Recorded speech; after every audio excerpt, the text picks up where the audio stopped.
When you close your eyes and imagine ancient Egypt, you probably see pyramids rising out of the desert like enormous, geometric islands.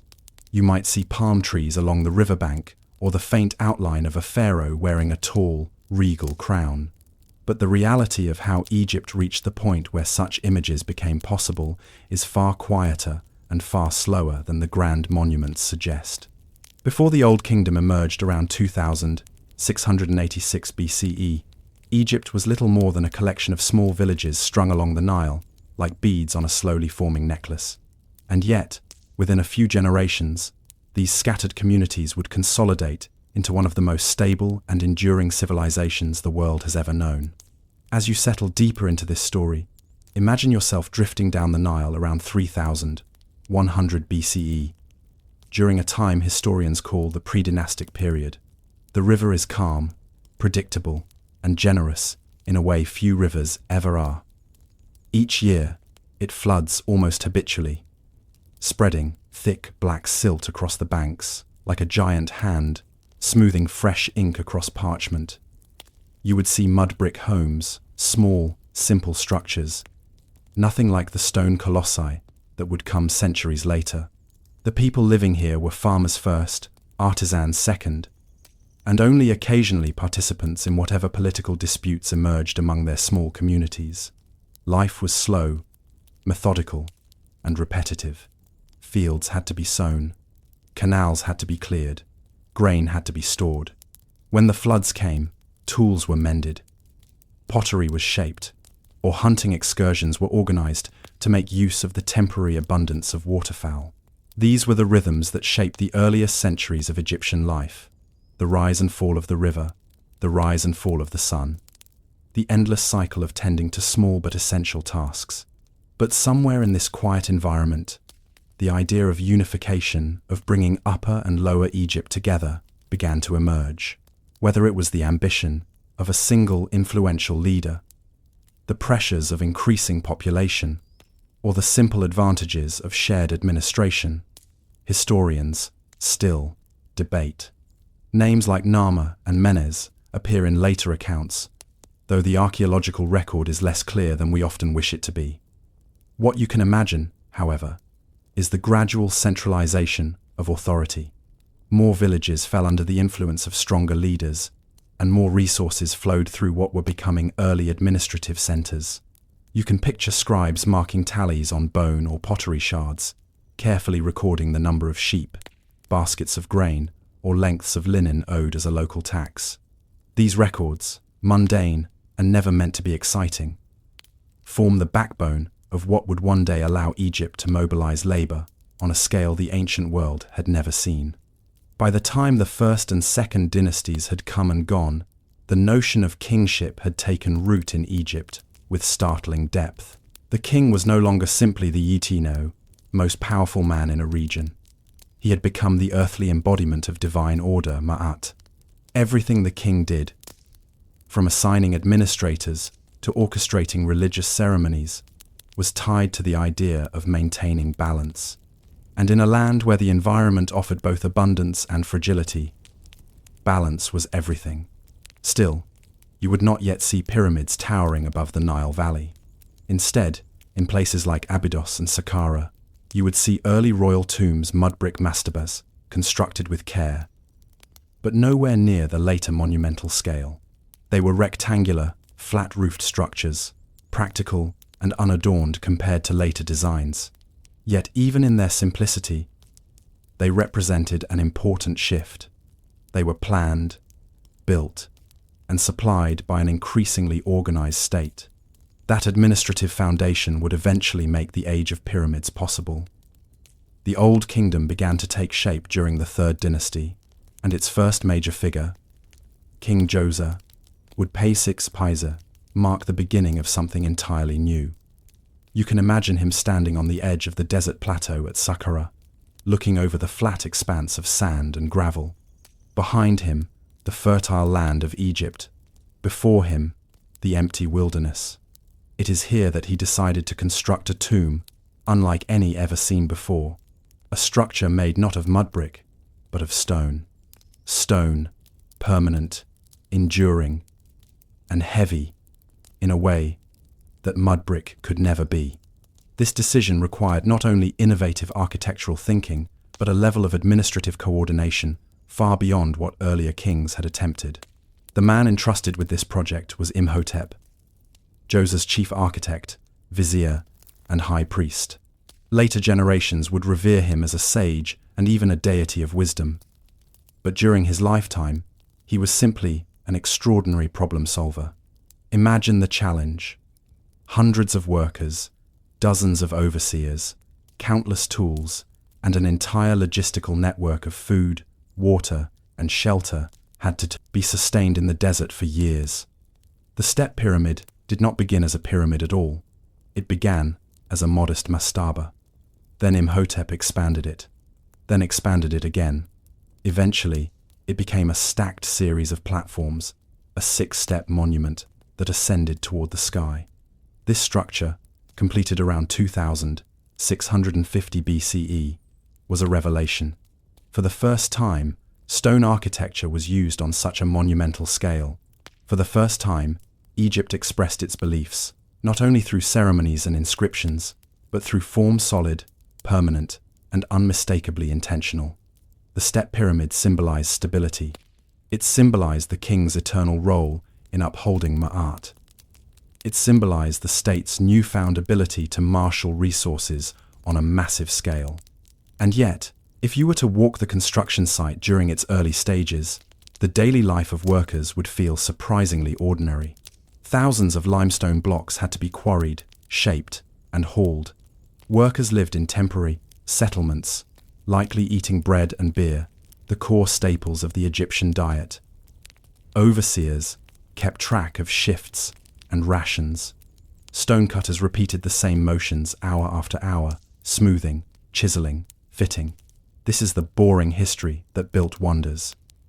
The quiet, uncelebrated repetition of tasks, the careful alignment of each stone, the administrative notes that ensured no worker went unfed, the seemingly insignificant decisions, one more layer, one more expansion that spiraled into one of the most important architectural leaps in history.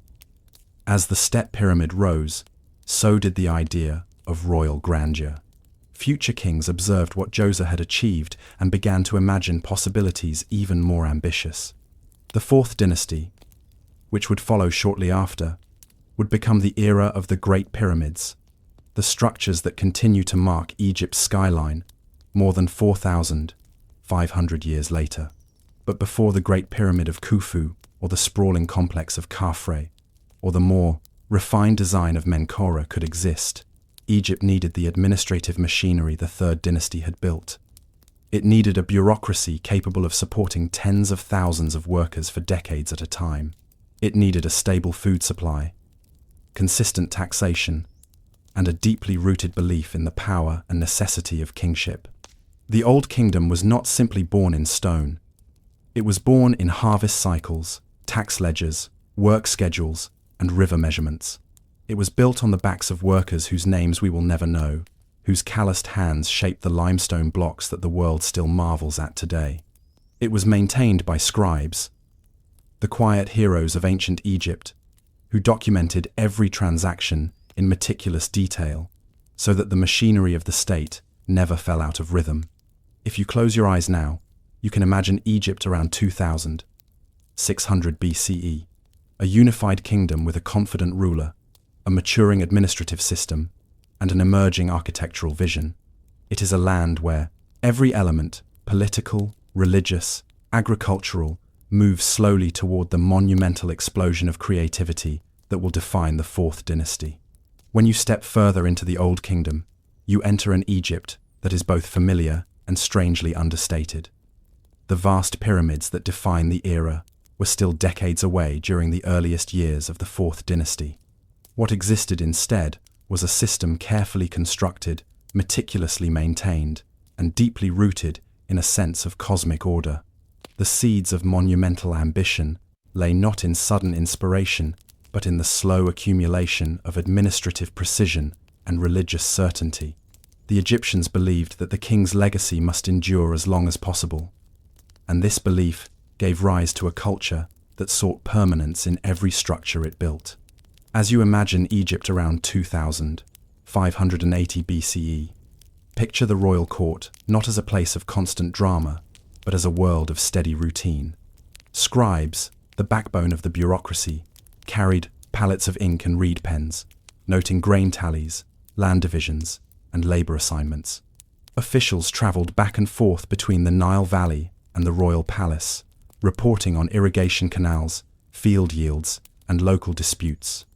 The machinery of the state worked with quiet efficiency, and this very efficiency made grander architectural projects seem possible.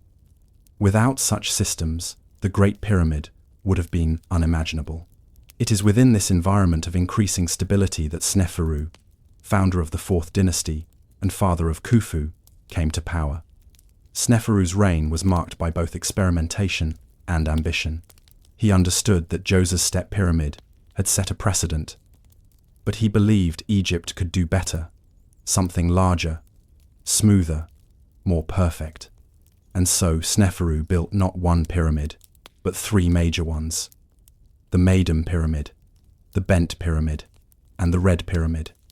Each structure reflected a stage of architectural development, each one solving a problem revealed by the last. If you were to stand at the site of the Maiden Pyramid during its early construction phase, you might not fully grasp its significance. Originally intended as a step pyramid, it was later transformed into a true pyramid with smooth sides. And this transition posed structural challenges that would remain visible long after Sneferu's lifetime. The outer casing eventually collapsed, leaving behind a strange, tower-like core. But for the Egyptians of the time, the lessons learned were invaluable. The failure was not a catastrophe, it was information. The kind of boring but essential data that drives progress. It is important to remember that none of these projects existed in isolation. Entire communities of workers accompanied each building site, forming temporary towns where life, though physically exhausting, was far from chaotic. Workers were organized into teams, often with names like the Drunkards of Khufu or the Friends of Menkaura in later eras. They received rations of wheat, barley, fish, vegetables, and of course, beer. Beer was not a luxury but a staple, a nutritious, calorie-rich beverage consumed daily. You can imagine the workers gathering at the end of long shifts, drinking jars of thick, mildly fermented beer as the sun dipped behind the desert cliffs.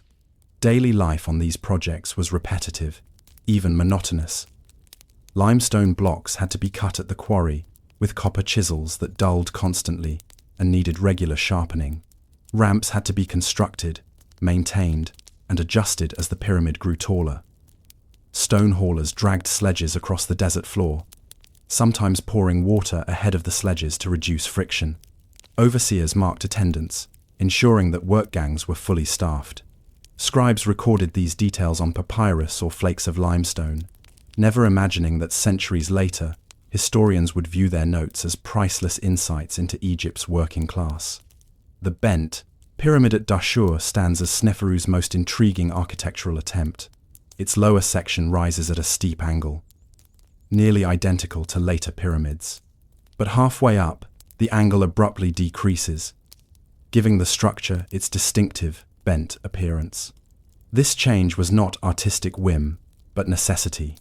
Builders realized that the original angle created too much pressure on the lower layers, risking collapse. Rather than abandon the project, they adjusted it mid-construction. This decision reveals the Egyptians' growing architectural awareness and their willingness to adapt a trait sometimes overshadowed by the image of an unchanging, stoic civilization. By the time Sneferu built the Red Pyramid, named for the pinkish hue of its limestone, the architects had achieved a fully functional, true pyramid design. It was smooth-sided, structurally sound, and far larger than anything that had come before. Standing at roughly 105 meters tall, it became the first successful attempt at the form that would define the Fourth Dynasty. The Red Pyramid is often overshadowed by Khufu's Great Pyramid, yet it represents a turning point. It is the moment when theory became mastery, when logistics aligned perfectly with ambition. When you consider the decades-long planning required, the quarrying schedules, transport routes, workforce management, food distribution, and religious rites, it becomes clear that the Old Kingdom's achievements were not feats of sudden brilliance. They were the product of thousands of mundane tasks performed by thousands of ordinary people. Imagine an official stationed in a nearby administrative center. His day might begin with reviewing grain shipments, ensuring the workforce had enough food for the coming week. He would check on rope deliveries, stone tool inventories, and water transport assignments. There might be disputes to settle. Perhaps one team claimed their rations were short, or a shift supervisor insisted his workers needed more time on a ramp repair. None of these details feel glorious, yet each one was crucial for the continuity of the project. Egypt's stability depended on these small mechanisms of order. Without them, the monumental aspirations of kings like Sneferu or Khufu would have collapsed under their own weight. The Pyramid Age was not built on genius alone, it was built on administration. Meanwhile, religious beliefs surrounding the king continued to evolve. The Egyptians viewed the pharaoh as the son of Ra, the sun god, a living deity responsible for maintaining Ma'at. The king's daily rituals, purification, offerings, recitations, were not mere ceremony, but acts believed to sustain cosmic harmony. The pyramid, in this context, was not merely a tomb, it was a machine of immortality, a spiritual engine designed to ensure the king's eternal life and, by extension, the continued order of the world. With Sneferu's architectural experiments completed, Egypt stood on the brink of achieving one of the greatest feats in human history. His son, Khufu, inherited a kingdom with unprecedented resources, trained architects, experienced laborers, and a religious ideology that demanded the king's immortality be expressed in the grandest possible form. The Egyptians did not see the Great Pyramid as excessive. They saw it as appropriate, natural, even given the king's status and responsibilities.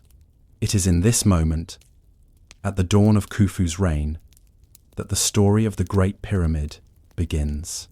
You can imagine Khufu walking across the desert plateau at Giza, the wind blowing fine grains of sand across the bedrock. The site offered a commanding view of the Nile Valley, solid geological foundation, and nearby quarries. His advisors and architects walked with him, discussing orientation, stone availability, and the layout of the surrounding complex. These were not casual conversations. They were technical discussions, rooted in generations of experience. A project of this scale required immense foresight. Surveyors used simple tools, plumb bobs, leveling instruments, sighting rods, to measure and align the pyramid, precisely with the cardinal directions. Their methods were surprisingly accurate, revealing not only mathematical skill, but a cultural commitment to precision. Before a single stone was placed, a massive amount of preparation had to occur. Workers leveled the bedrock, filling depressions and cutting away protrusions. Quarries at Tura and Aswan prepared to send limestone and granite by boat. Work teams, organized into rotating units, performing tasks in cycles that allowed continuous construction for decades. Food supplies were planned meticulously, with designated farms along the Nile tasked with producing surplus grain. Cattle counts ensured enough animals were available for feasts and ritual slaughter during key ceremonial milestones. Every detail, from the thickness of the ropes to the troop rotations of workers, had to align. In this sense, the Great Pyramid was as much an administrative triumph as an architectural one. If you imagine standing at the base during its early stages, you might hear the steady rhythm of wooden mallets striking copper chisels. You would see men pouring water on sand to ease the movement of heavy sledges. You might observe priests performing purification rituals before important phases of the project.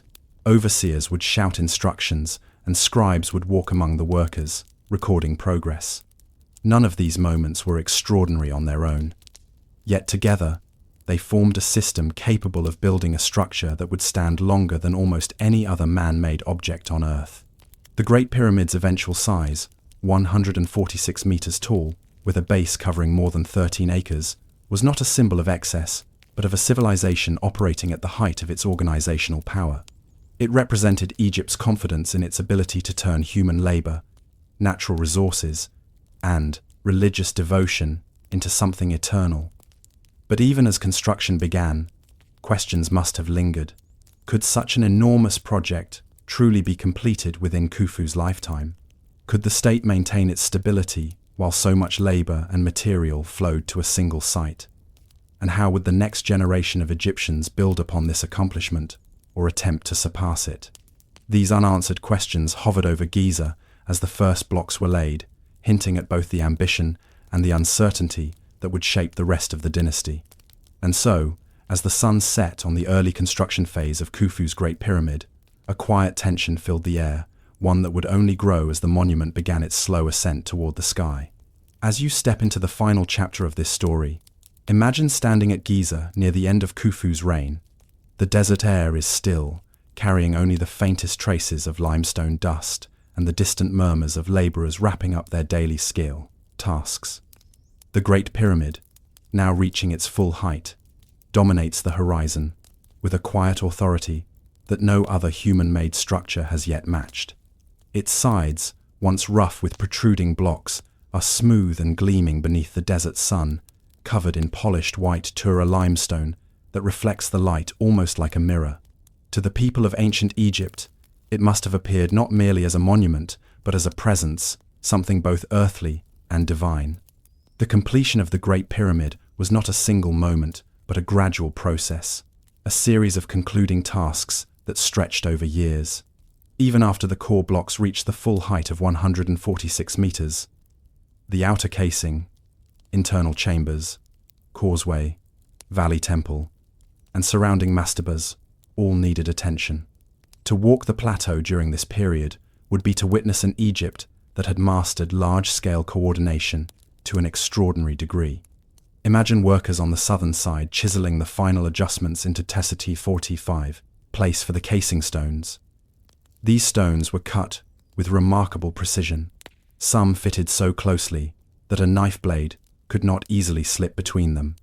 The men performing this work were not unskilled laborers, but trained specialists, stone polishers, fitters, and finishers who had spent years perfecting their craft. Their tools were simple by modern standards: copper chisels, wooden mallets, dolerite pounding stones. Yet their results demonstrate an expertise that still challenges us today. Around them, overseers managed schedules, ensuring that crews rotated efficiently so work never halted. Scribes documented everything from the number of stones placed in a day to the distribution of food rations. These records were not dramatic, but they formed the backbone of the entire enterprise. A single miscalculation in grain shipments could disrupt the work of hundreds of men. A shortage of copper could slow production at the quarry. Every logistical detail mattered. At the base of the pyramid, teams attended to the causeway that would connect the monument to its valley temple near the Nile. This long, sloping passage would one day guide Khufu's funerary procession, linking his earthly realm with the eternal domain for which the pyramid was built. In the valley temple itself, artisans carved reliefs, smoothed columns, and prepared ceremonial basins and altars. They worked slowly, methodically, following artistic conventions that had been passed down for generations. Every figure had to be proportionate according to established guidelines. Every deity had to be rendered with the correct attributes. Meanwhile, near the pyramid's eastern side, a cluster of mastaba tombs grew steadily.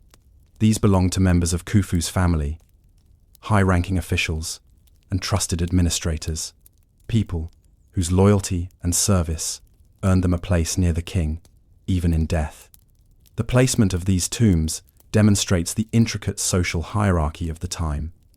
Proximity. 2. The king in burial reflected political closeness in life. You can imagine a scribe or vizier walking the site, seeing the gradual progress of these tombs and feeling a quiet pride at being included among the chosen few. Beyond the royal precinct, a temporary workers' village hummed with activity. Here, families cooked meals, repaired clothing, and exchanged goods. The workers' lives were not luxurious, but neither were they as harsh as the popular imagination often assumes. Archaeological evidence shows that these workers received regular rations of bread, beer, dried fish, onions, and occasionally meat. Injured workers were cared for, and broken bones often healed cleanly, suggesting access to at least basic medical attention.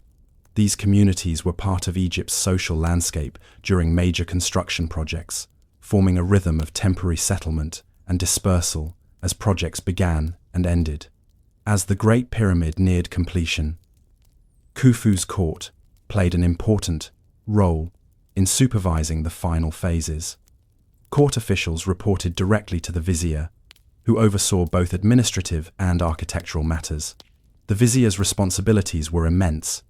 He was effectively the chief operating officer of the kingdom, overseeing taxation, irrigation, agriculture, legal disputes, temple administration, and building projects. On any given day, he might travel between the palace, the royal workshops, and the construction site, ensuring that each sector functioned harmoniously. One of the understated aspects of Old Kingdom administration was the role of standardization. Measurements, weights, and even artistic proportions were regulated by the state. This standardization allowed different teams to work independently, yet produce compatible results. It also fostered a sense of continuity across generations. A mason who worked on Sneferu's projects could transition to Khufu's site without relearning his craft. This continuity preserved technical knowledge and contributed to the remarkable stability of the Old Kingdom. Beneath the surface of these achievements was an even quieter foundation: Egypt's agricultural system. Without abundant grain harvests and predictable Nile floods, none of the pyramids could have been built. The agricultural cycle determined when laborers were available. The inundation period, when fields were underwater, created a seasonal labor force that the state could redirect toward royal projects. Farmers, relieved of their agricultural duties for several months, traveled to construction sites and joined the workforce. Their participation was not forced in the way later myths suggest. It was part of a reciprocal system. The state provided food, shelter, and sometimes tax relief in exchange for labor. As the pyramid reached its final form, attention turned to its interior. The king's burial chamber, constructed from massive granite blocks, transported from Aswan, roughly 800 kilometers to the south, required extraordinary precision. These blocks, some weighing upwards of 60 tons, were fitted together to form a chamber designed to last for eternity. Above the chamber, 5 relieving chambers were constructed to diffuse the weight of the stone above, preventing collapse. These chambers, simple in appearance, represent a sophisticated understanding of structural engineering. The internal passages, the ascending corridor, the descending corridor, and the grand gallery were polished and aligned with remarkable accuracy. Standing inside these spaces today, you might feel a sense of awe at their scale and geometric perfection. But for the workers who built them, these chambers were simply another set of tasks to complete, another series of measurements to verify, another set of stones to shape and position. When the pyramid's outer casing was finished, its summit capped, and its internal chambers sealed, preparations for Khufu's burial would have begun. The precise details of Faf, the burial ceremony, are lost to time, but we can imagine elements based on later traditions. Priests would have performed purification rites, offerings of incense and food, and recitations from early religious texts. The king's body, mummified with care, would have been transported along the causeway, accompanied by officials, family members, and priests. Once the burial chamber was sealed, the pyramid became a silent engine of eternity, operating without interruption through the centuries. But even as Khufu's legacy took shape in stone, the world around him continued with its usual rhythms. Farmers returned to their fields. Administrators resumed their routines. The Nile rose and fell as always. And yet, something had changed.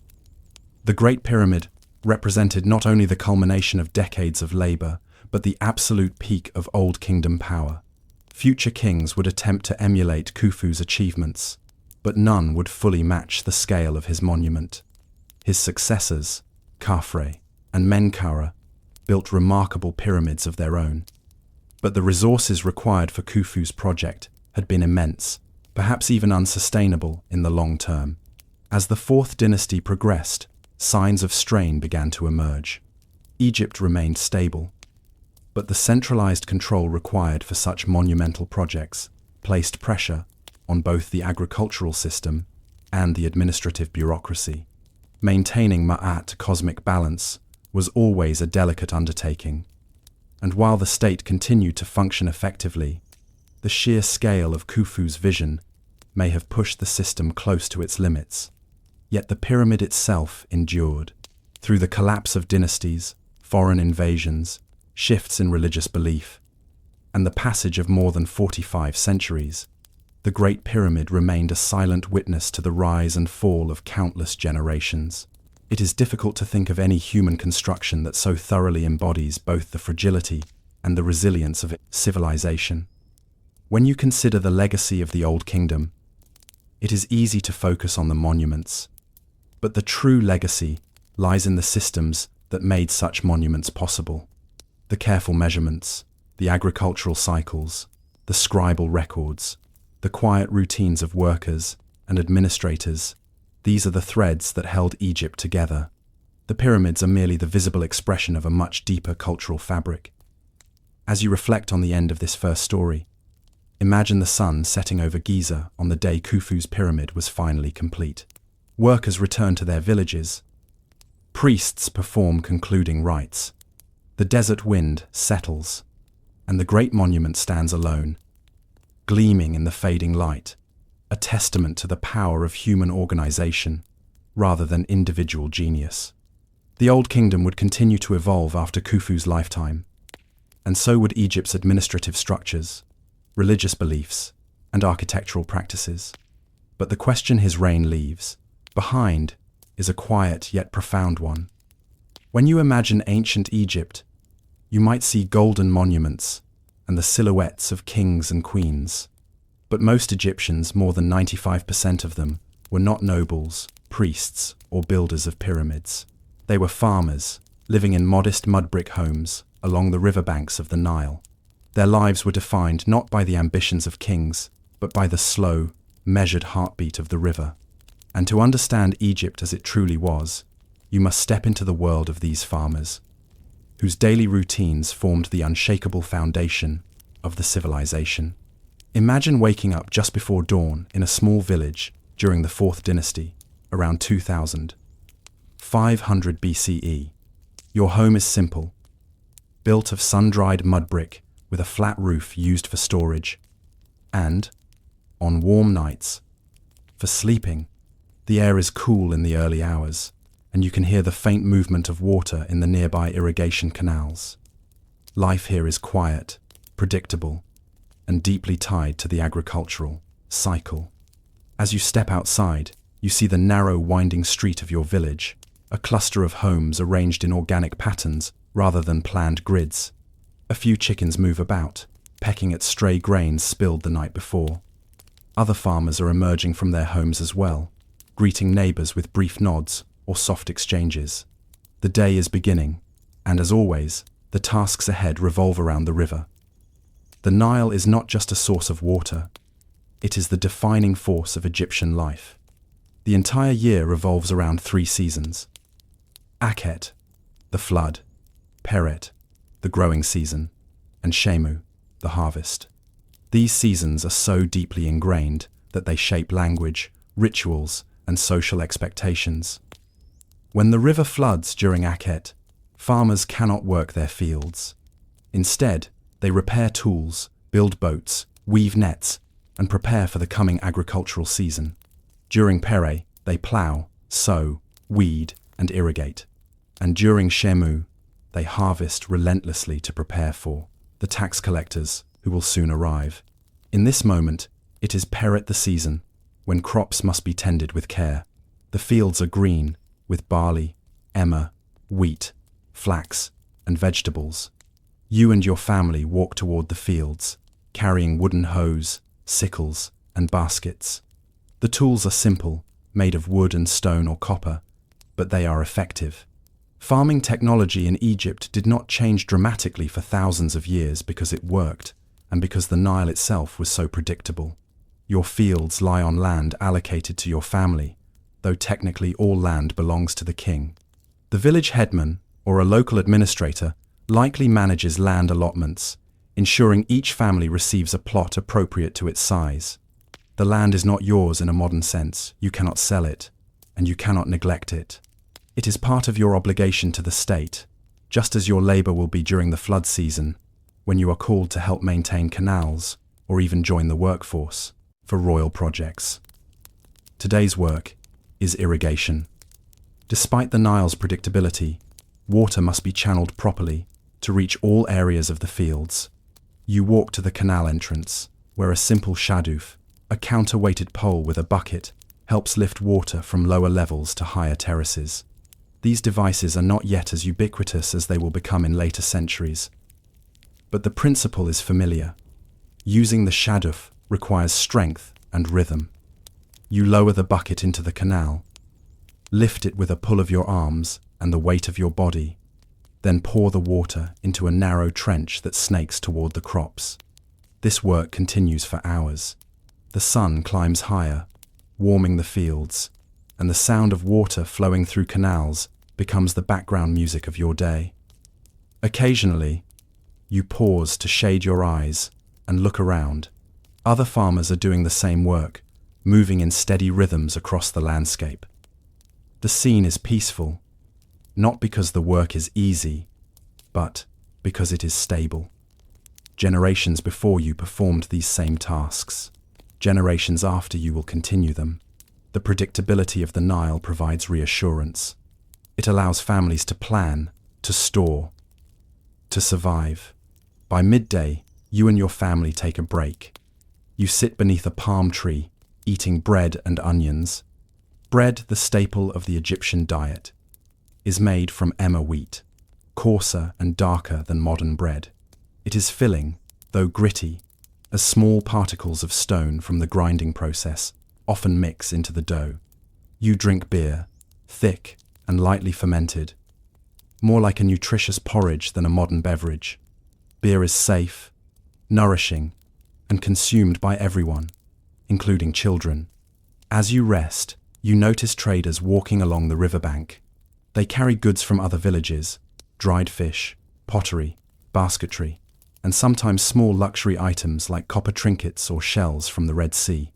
Villages trade not because of formal markets, but because such exchanges help maintain social bonds. You might trade surplus flax for new pottery or a length of rope. These interactions are simple but essential forms of community support. After resting, you return to the fields to weed the crops.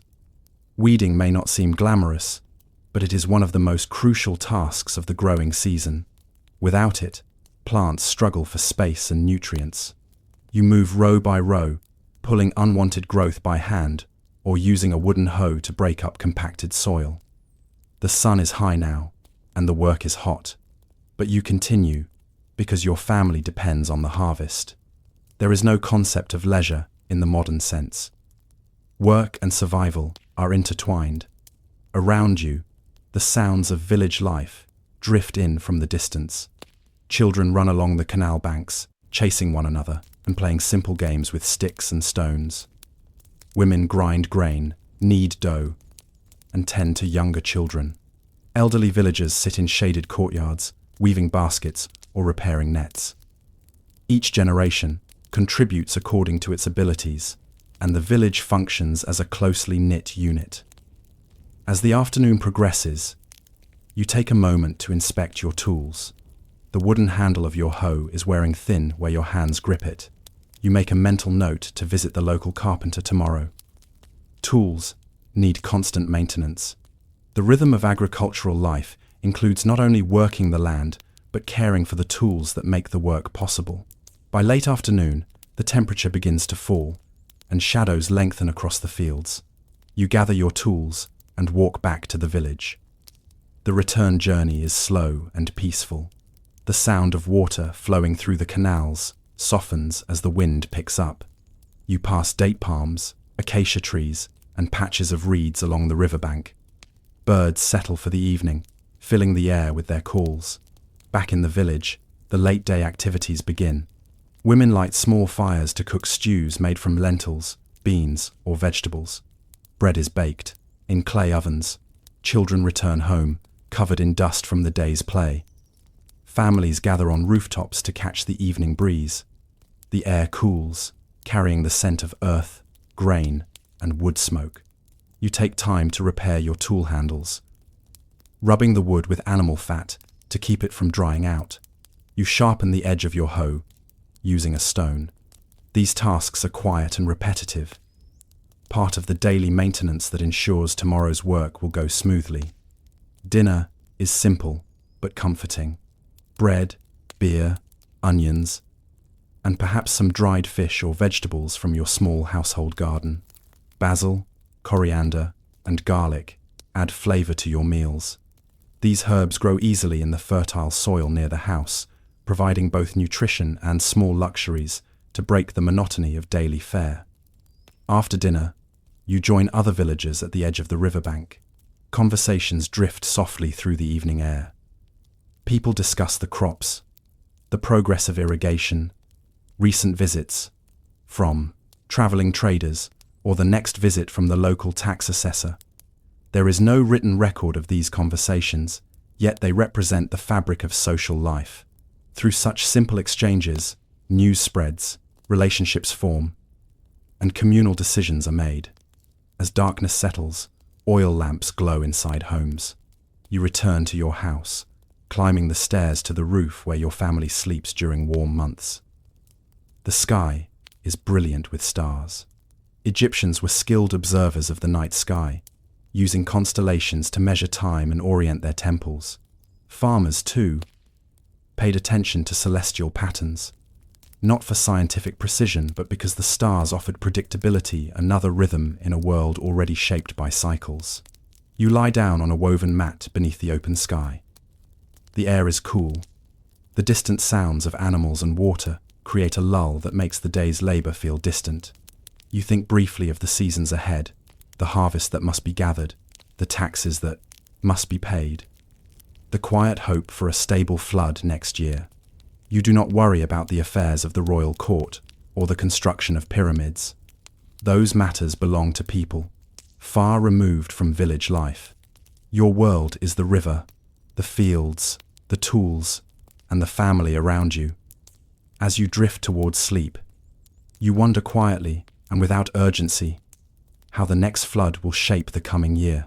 Will the river rise high enough to renew the soil? Will your crops thrive? Will the officials be satisfied with your harvest?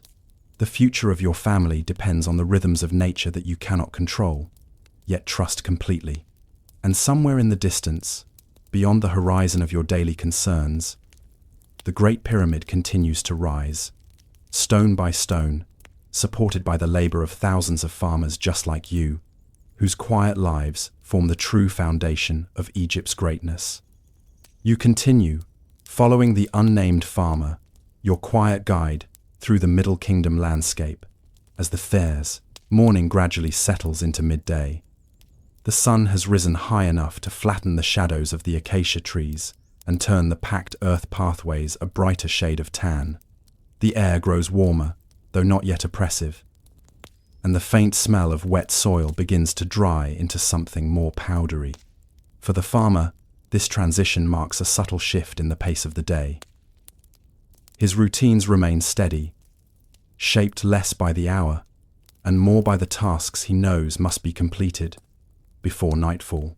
After his brief interaction with the neighbor tending his goats, the farmer moves again toward the canal. This canal, still narrow compared to the wider distributaries branching off the Nile, is one of the many arteries feeding the agricultural landscape. Its edges are lined with stones in some places, but in others, the dirt slopes gently down toward the water. A thin growth of reeds and sedges marks the border where earth meets the slow-moving stream. He examines the water, level again, not because he expects it to have changed dramatically since morning, but because checking it is part of his habitual mental map of the day. Knowing the height, ensures he can plan the afternoon's irrigation without missteps. He walks along the bank, lifting loose stones from the path, tossing them aside so that the next person, perhaps one of his children, later in the day, will not stumble. These small acts are rarely acknowledged in grand histories, but they were the rhythms that kept villages functioning. In a world without paved roads or uniform maintenance teams, the daily vigilance of farmers ensured that paths, canals, and dikes remained usable. A little farther along, he reaches a low earthen embankment. This is where one of the distributary channels feeds into the fields he tends. The embankment is reinforced by mud brick, though some parts have eroded. He crouches and runs his hand along the surface, feeling for cracks that might expand. A small fissure catches his attention. It is nothing urgent, no more than a thin line, but he knows the dangers of letting such weaknesses linger. So he removes a small wooden spade from his belt and begins scraping away loose dirt. Behind him, another villager appears. This man is older, with a narrow face and a linen head covering that has been patched many times. He greets the farmer with a simple nod and joins him at the embankment. He has brought fresh mud mixed with straw, carried in a woven basket. Without ceremony, the two men work together, packing the mud into the fissure, smoothing it with practiced motions. They do not speak much. It is not that they lack things to say, but that this kind of work requires no elaboration. The Middle Kingdom villagers understood the economy of effort. Unnecessary speech would not change the task. When the repair is finished, the older villager straightens his back slowly and wipes his hands against his kilt. He meets the farmer's eyes briefly and says something about how the water has been a little unpredictable this season. The farmer listens, nods, and remarks quietly that the Nile's inundation last year was slightly lower than usual. This sort of observation becomes part of the communal memory. In a time before scientific rainfall measurements or hydrological reports, people learned to read the patterns in the river, judging its moods across generations. With the embankment secured, the farmer moves back toward his fields. He carries a simple tool called a shadoof pole, an early water-lifting device consisting of a long pole with a counterweight on one end and a bucket on the other. The version he uses is basic but effective. It allows him to lift water from the canal and guide it into narrow trenches that weave like faint scars across the farmland. These trenches distribute water evenly, ensuring that each row of barley or emmer wheat receives enough moisture. You watch as he stands beside one trench, adjusting the position of a small mound of earth. It is astonishing how much control can be exercised with such simple materials. By shifting a handful of soil here or smoothing a ridge there, the farmer can direct the flow of water with surprising precision. The land becomes, in a sense, an extension of his hands. He begins irrigating a row of barley. At this stage in the growing cycle, the stalks are still short, only beginning to show signs of the grain that will later be harvested. The water flows steadily, its movement nearly silent, except for the faint rustle of reeds near the canal. The farmer watches the water advance down the row. His eyes follow its progress as though tracing the path of something alive. Only when he is satisfied that the water has reached the correct distance does he shift the soil again, closing the path and redirecting the flow to the next row. Midday arrives fully now, and the light is bright enough to make the soil appear almost bleached. The farmer stops for a moment, wiping sweat from his brow. His linen kilt, though simple, is surprisingly effective at keeping his body cool. He takes a small flask from a pouch and drinks carefully. Water must be conserved, even when the canal is nearby. Personal water supplies are refilled only during designated times so that the community maintains stable reserves. Lunch is a modest affair. He retrieves a small bundle he brought with him in the morning. A few pieces of flatbread, a handful of dried figs, and a bit of cheese made from goat's milk. He sits on a low rise at the edge of his field. Eating is not a moment of leisure in the way modern people imagine lunch breaks. It is simply another necessary pause in the day. The figs are sweet, but not overly so. The cheese is firm and slightly salty. The bread is coarse and dense, made from emmer flour ground with stone tools that inevitably leave tiny fragments of grit mixed in. Archaeologists have discovered that ancient Egyptian teeth often showed significant wear from lifelong consumption of such bread. But for the farmer, this is normal. He eats without complaint. While he eats, he looks across the landscape. From where he sits, he can see the village in the distance. The cluster of mud brick houses looks small but sturdy.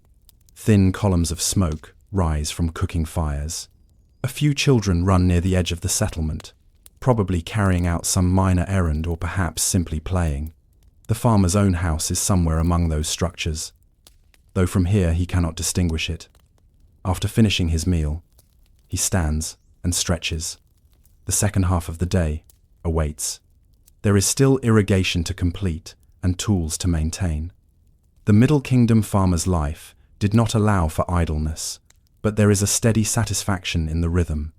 He picks up his shaduf pole again and resumes his work, directing water along another trench. As he works, a young boy, perhaps no more than 8 years old, approaches. The child carries a saf, small basket of clay bowls. He greets the farmer politely. His tone suggests he is delivering something on behalf of an elder, or perhaps his mother. The farmer kneels and examines the bowls. They are freshly fired, smooth, and well made. He gives the boy a few small items in exchange, a portion of grain and a length of twine. This is a simple barter, one of the many that weave the village economy together. Money, in the form of metal currency, is not used in this era. Instead, everyday transactions rely on goods and services. Bowls for grain, rope for cheese, a repaired tool for a share of the harvest. The boy lingers for a moment, watching the farmer irrigate the field. Perhaps he is fascinated by the controlled movement of the water. Perhaps he is already imagining the day when he, too, will be responsible for maintaining his family's land. The farmer smiles faintly, a small gesture, but meaningful.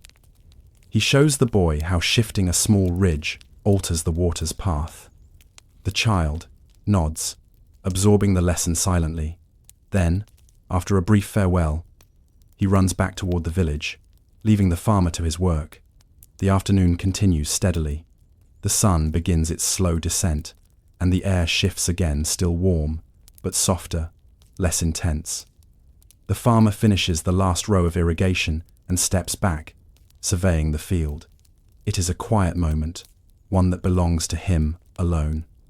The wet earth glistens slightly in the sunlight, and the early green of the barley stands in delicate contrast against the darker soil. There is still one more task before he returns home. He must check the boundary markers of his field. These markers, usually stones or small piles of earth, establish where one farmer's land ends and another's begins. In the Middle Kingdom, disputes over land were taken seriously because agricultural output affected taxes, grain storage, and the well-being of the entire village.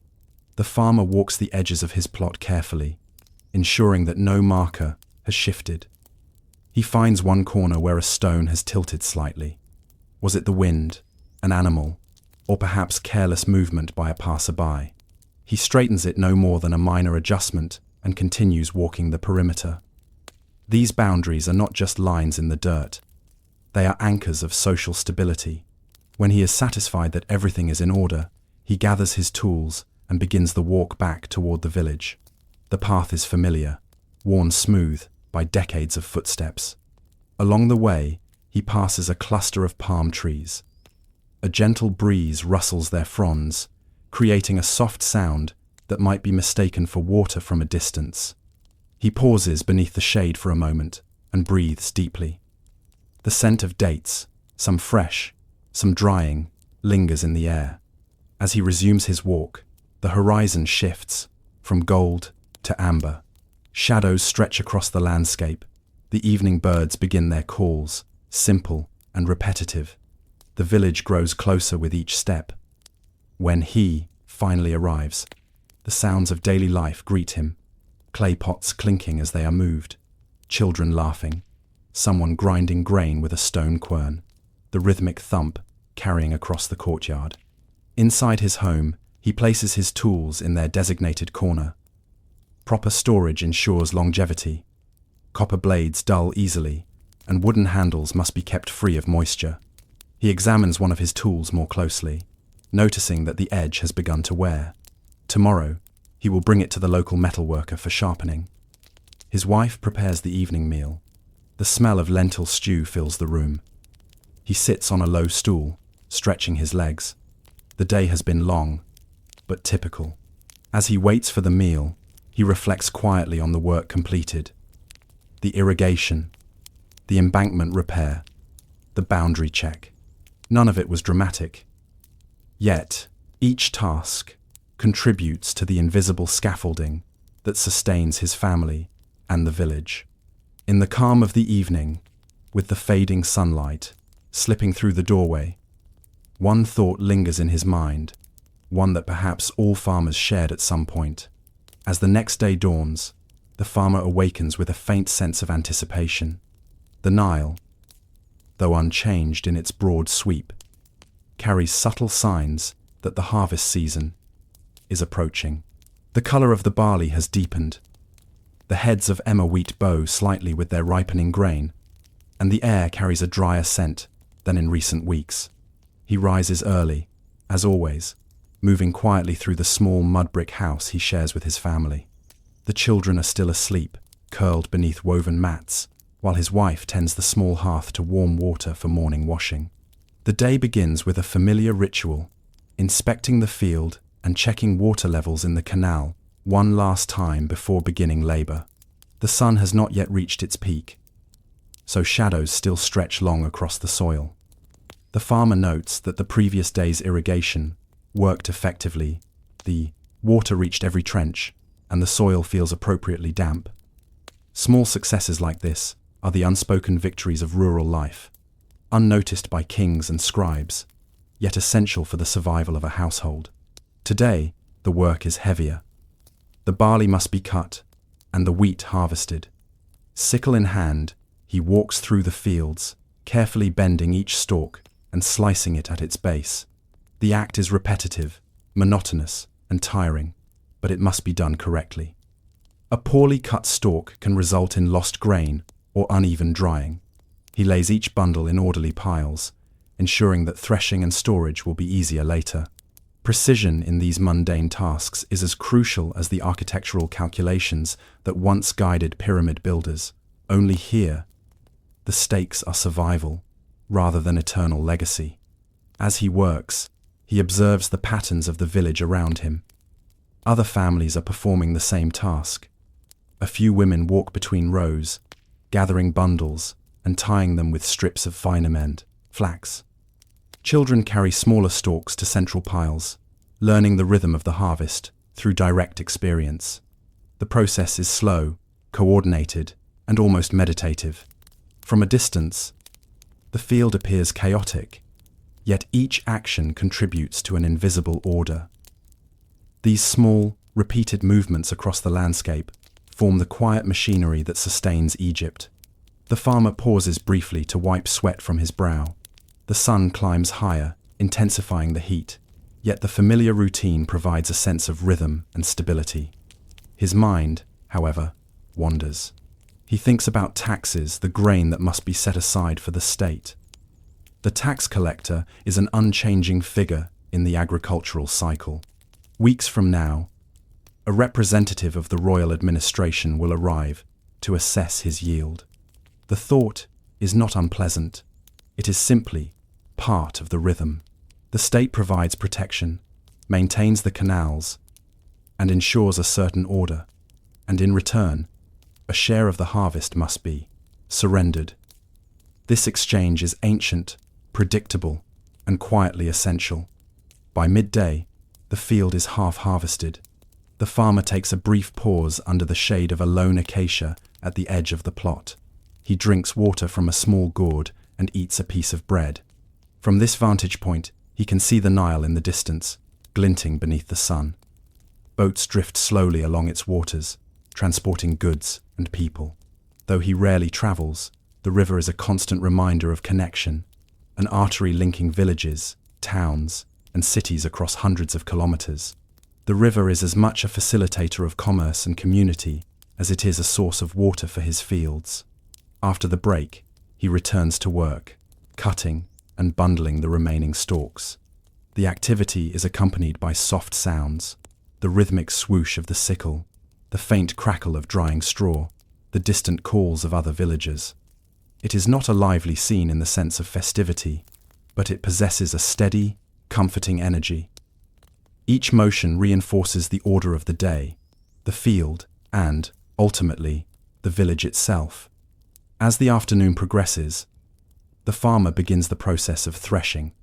Bundles of grain are laid on flattened patches of soil. He lifts a bundle and beats it with a small wooden flail, dislodging the kernels from the stalks. This task is repetitive, and it can be laborious, but it is necessary.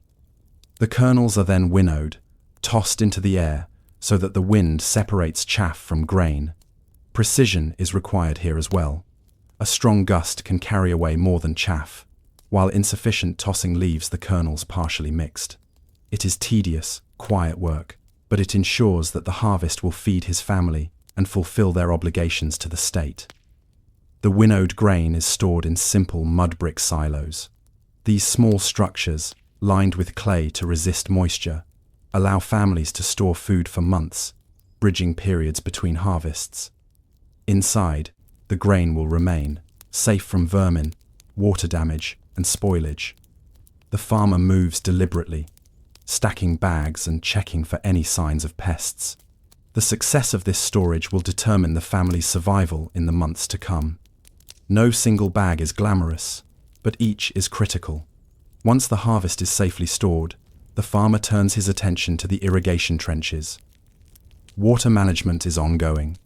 Even in the absence of planting or cutting, canals and channels must be maintained. Today, small repairs are needed where erosion has caused minor collapses.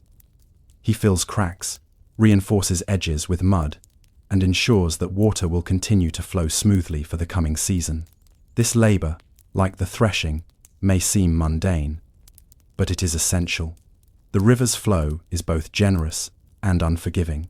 Without careful attention, years of work could be undone.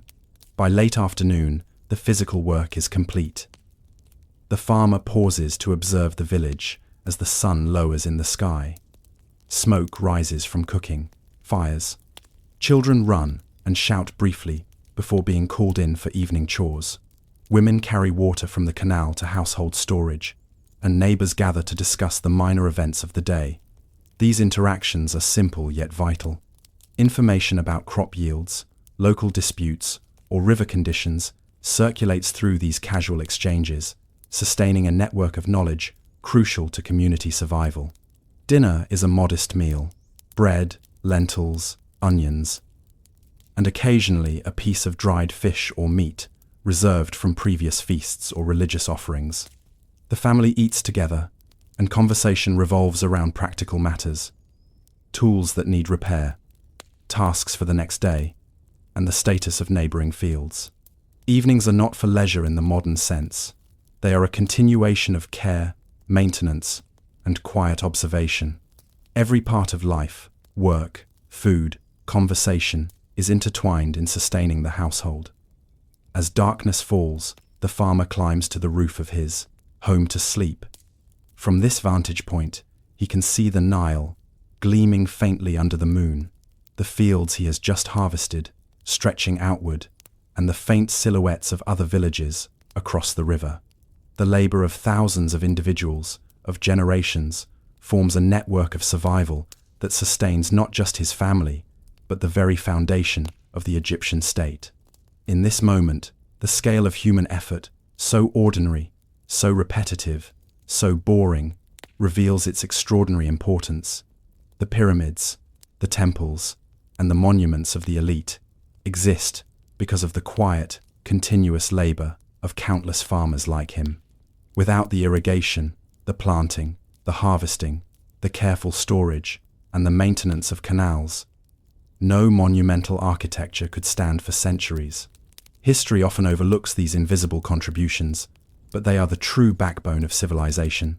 The The farmer reflects briefly on the next steps. Tax collectors will come.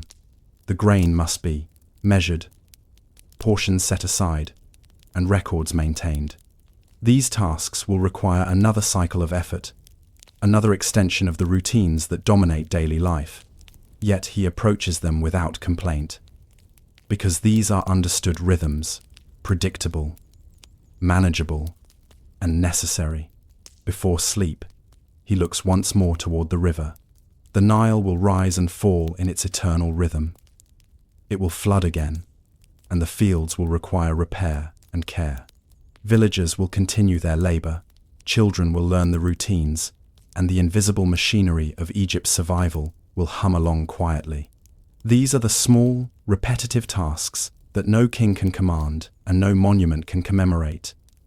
Yet they determine whether civilizations endure or falter.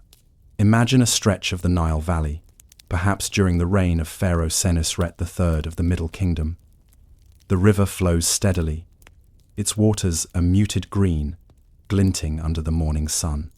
Along its banks, the fertile soil stretches for miles, dotted with reed beds and small villages of mud brick houses.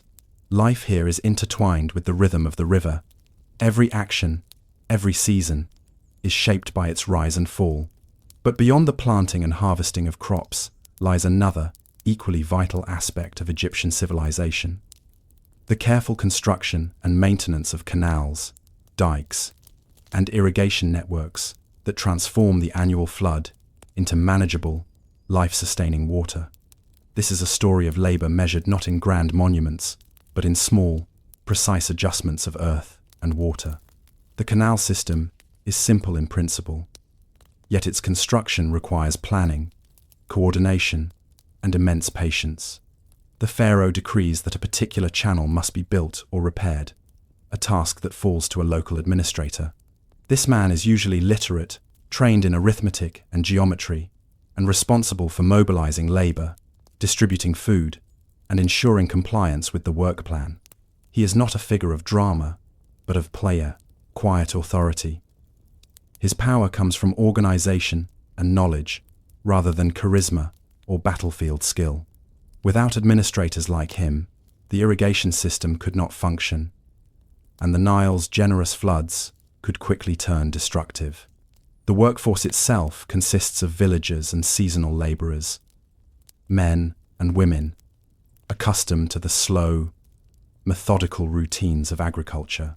They arrive early in the morning, carrying simple tools: wooden shovels, baskets, and wooden hoes. Some bring buckets of water for dampening dry soil, which makes digging easier. Others carry reeds and mud for reinforcing embankments. The work begins with surveying. Lines are measured with ropes, stakes are driven into the ground, and inclinations are calculated by eye. No modern instruments exist, but centuries of accumulated experience allow remarkably precise results. Workers know how to create gentle slopes that allow water to flow steadily without eroding the canal walls. You follow one laborer as he starts the initial excavation. He drops the tip of his hoe into the dry soil, leans into it, and lifts, breaking the clay beneath. The soil is heavy, compacted by years of seasonal flooding. Sweat quickly appears on his forehead, and his tunic sticks to his back. He pauses only to drink from a clay flask or wipe his brow with a cloth.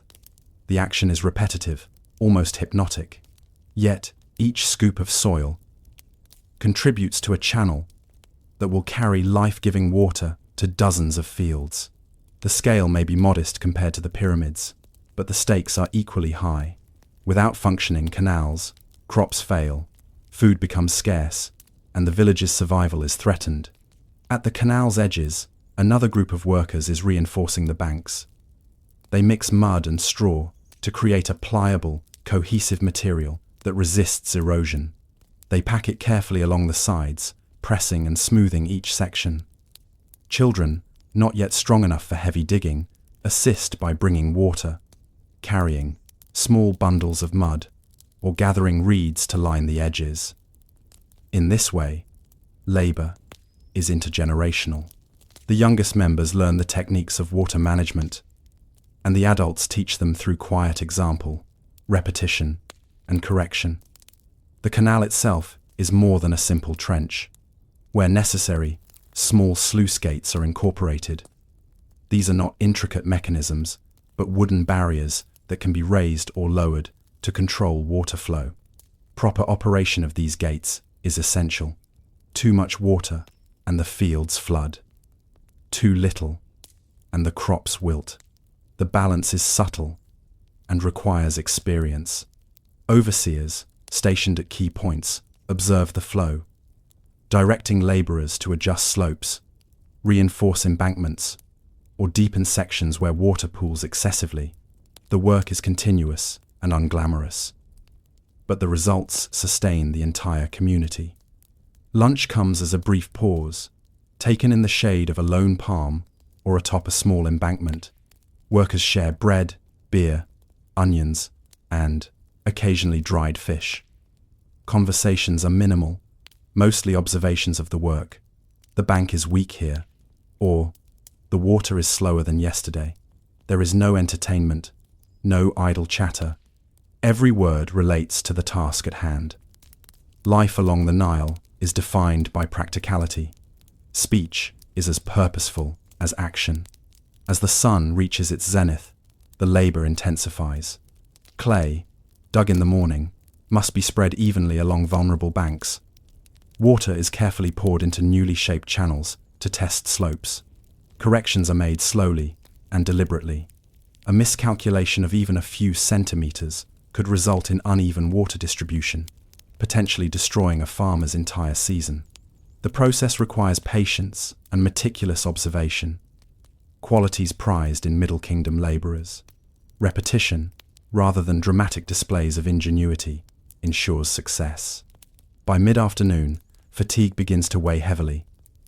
The sun is hot, and the repetitive labor is exhausting. Yet, the Forting community's collective effort is steady. Small victories, a well-formed slope, a reinforced bank, a smooth flow of water provide reassurance. Supervisors make notes on clay tablets, recording distances, water levels, and materials used. These records are mundane, but critical. Future canal repairs will rely on this information. The work of today ensures that generations of farmers can continue their routines, relying on channels maintained with exacting care. Across the river, other villages are engaged in similar projects. The Nile's vast network of canals is not a single construction, but a patchwork of efforts coordinated by regional administrators. Each laborer, each supervisor, each farmer who participates in maintenance is a small but essential cog in the machinery that sustains Egypt. The grandeur of pharaohs and temples relies on this quiet, repetitive labor. By late afternoon, the canal is nearly complete. The last sections are smoothed, small sluice gates positioned, and banks reinforced. Water flows steadily, carving its path to the surrounding fields. The laborers step back, not for dramatic celebration, but to ensure that everything functions as intended. Their satisfaction is quiet but profound. They have achieved stability in a world dependent on predictability. A single, poorly maintained channel could disrupt harvests and create ripple effects that touch the entire region. As the sun begins its descent, the laborers carry tools back to the village. The fields adjacent to the canal will be irrigated over the next several days, and minor adjustments will continue. Yet, the main structure is sound. The canal, while modest, is a testament to the perseverance, skill, and attention to detail of ordinary Egyptians. It is not a pyramid, a temple, or a statue, but it is no less critical to the survival of the society that built those monuments. Evening falls, and the village is calm. Workers share bread and beer, recounting quietly the day's progress. Children watch, absorbing the methods, the routines, and the discipline that underpins survival along the Nile. The canal may seem like a simple trench, yet it represents the culmination of planning, labor, and communal effort. It is, in its quiet way, as impressive as any monumental structure. As night deepens, the river itself takes on a reflective calm. The farmer, now returning home, glimpses the canal flowing smoothly, its banks solid and water steady. He reflects on the rhythm of the day, surveying, digging, reinforcing, testing. Each small action, repeated over hours, contributes to a system that sustains an entire civilization. There is no applause, no audience, only the silent acknowledgement of a job well done, and the knowledge that tomorrow will demand similar diligence. And yet, as he rests beneath the stars, one question lingers, quietly echoing the concerns of countless villagers before and after him. The following morning, the same unnamed farmer rises, early, as he has for countless generations, and prepares to return to the canal. Dawn breaks slowly over the Nile, painting the mud brick houses and fields in muted gold and shadow. The air is still cool, but the promise of heat hangs in it. He steps outside, feeling the familiar, uneven ground beneath his feet and the faint scent of wet soil that lingers from yesterday's work. Today, his task is not the initial digging or construction, but the ongoing maintenance that ensures the canal will function correctly through the rest of the season. In Egypt, the act of maintaining waterways is as essential as planting and harvesting crops. Canals are living systems, subject to erosion, sedimentation, and the natural fluctuations of the river itself. Without careful oversight, minor breaches can quickly become catastrophic, washing away field boundaries or leaving areas waterlogged.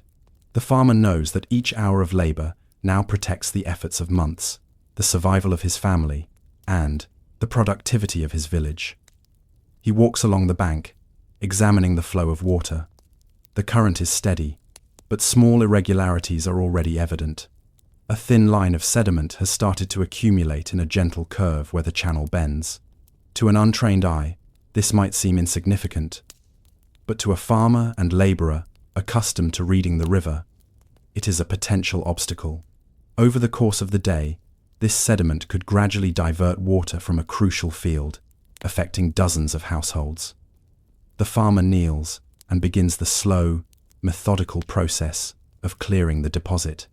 He uses a small wooden spade, scooping gently, feeling the resistance of wet mud. Each movement is precise, practiced over years. His eyes scan the surrounding banks, noting other spots that may require attention. He works in silence, the sound of the flowing canal and the faint rustling of reeds forming the backdrop to his labor. Here, unlike the pyramids or royal temples, the monumental effort is invisible, its success measured not in awe, but in continuity. Nearby, other villagers perform similar tasks. An older man reinforces the bank with mud mixed with straw, pressing and smoothing it carefully. A group of children carries water in clay jugs to dampen dry patches of soil. Their small bodies bent under the weight but determined. Women occasionally appear at the edge of the canal, inspecting sluice gates or transporting bundles of reeds. The work is distributed according to strength and skill, and each individual's contribution ensures the system's resilience. The midday sun rises higher, and the labor becomes physically taxing. The farmer pauses briefly, wiping sweat from his brow, drinking from a gourd of water, and observing the flow. The canal, though modest, reflects careful design. Its gentle slopes, reinforced banks, and strategic curves are the product of centuries of trial and experience. Every adjustment he makes is informed by lessons passed down, learned through observation, trial, and occasional error. The work is repetitive, even monotonous, yet essential to the larger rhythms of life along the Nile. As he resumes, the farmer notes that a section of the embankment has begun to sag. It is a minor weakness, nothing dramatic, but in the context of seasonal floods, even small failures can be amplified. He calls for assistance, and two young men arrive with bundles of reeds and mud. Together, they repair the embankment, pressing the mixture firmly into place. Their movements are slow, deliberate, and synchronized.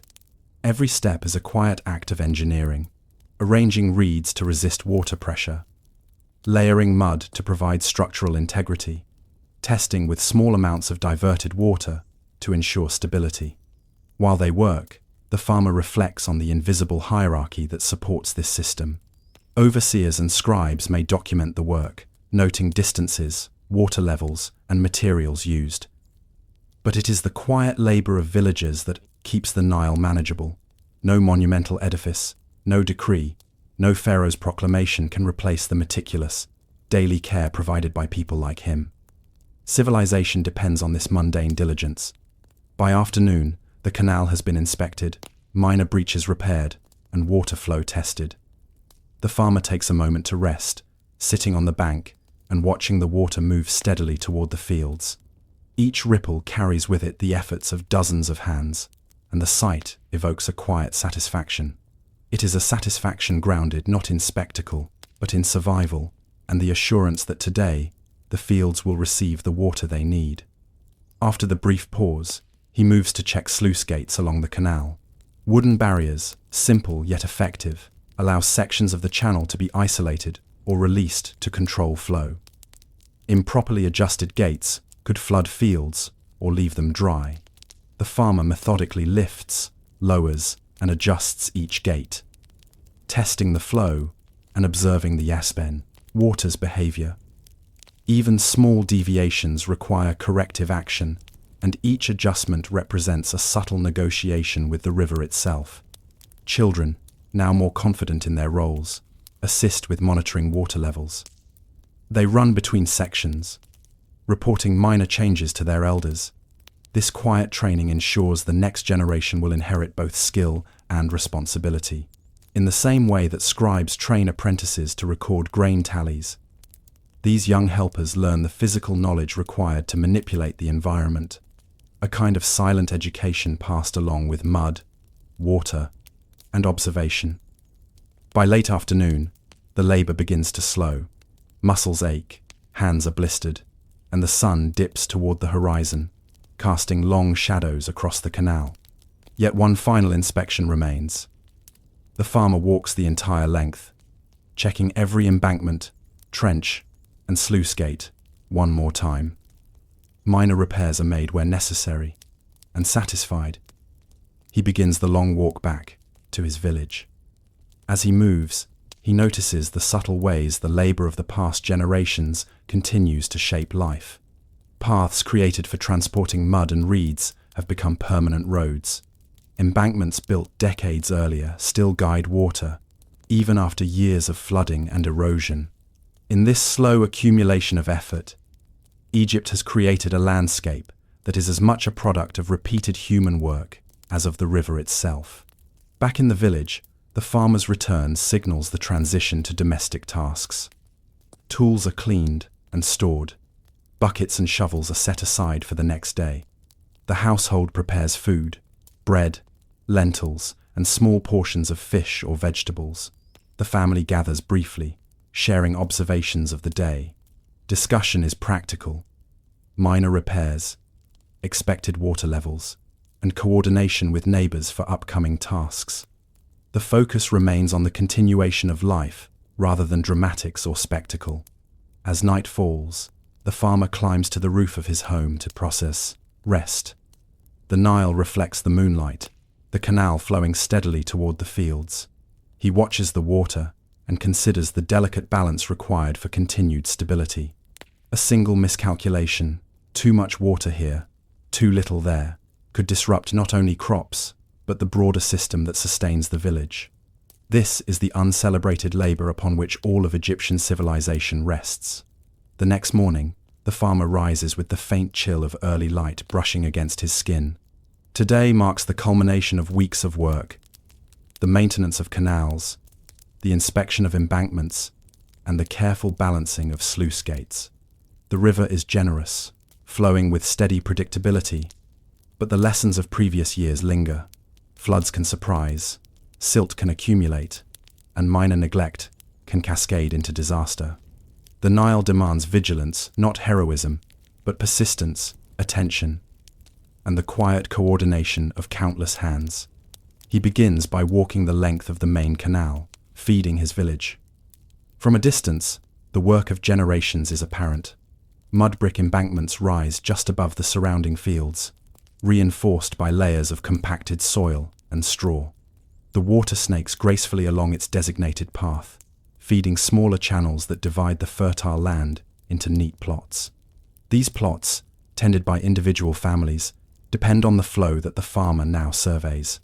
Every ripple, every reflection of sunlight off the water, represents hours of labor, the work of his own hands, and those of neighbors, past and present. The first task of the day is checking for erosion caused by minor fluctuations in the river's level. Yesterday, water had pooled slightly along a bend, softening the bank. Today, he finds that the mud has partially settled back into place, but subtle cracks suggest additional reinforcement is needed. Using a combination of mud, water, and reeds, he carefully packs the bank, pressing the mixture firmly, while testing it against small flows of water diverted from the main channel. The work is slow and methodical, demanding precision rather than speed. Each adjustment protects fields downstream, ensures crops survive, and maintains the delicate balance of the local ecosystem. Other villagers are already at work along subsidiary channels. Women move with practiced efficiency, distributing mud and reinforcing small levees, while children carry water and gather bundles of reeds. The labor is communal, quiet, and continuous. Everyone has a role: a child learning observation and patience, a woman shaping mud with her hands, an older man calculating slopes with the experience of decades. The entire village functions as a single organism, each individual an essential part of a system that might seem mundane, even boring, but without which civilization itself would falter. By midday, the sun rises high, casting sharp shadows over the landscape. The heat is intense, but the rhythm of labor continues. The farmer pauses, briefly, drinking water and eating a piece of bread with small scraps of dried fish.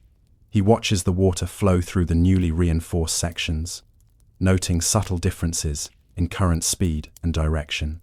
Even minor deviations are significant.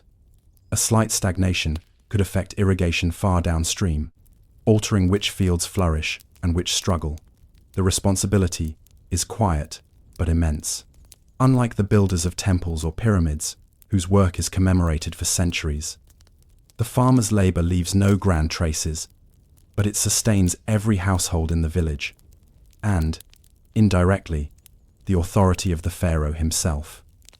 In the afternoon, attention turns to sluice gates. Wooden barriers control the flow into smaller feeder channels, allowing precise irrigation of individual fields. The farmer carefully raises and lowers each gate, observing how the water fills the channels.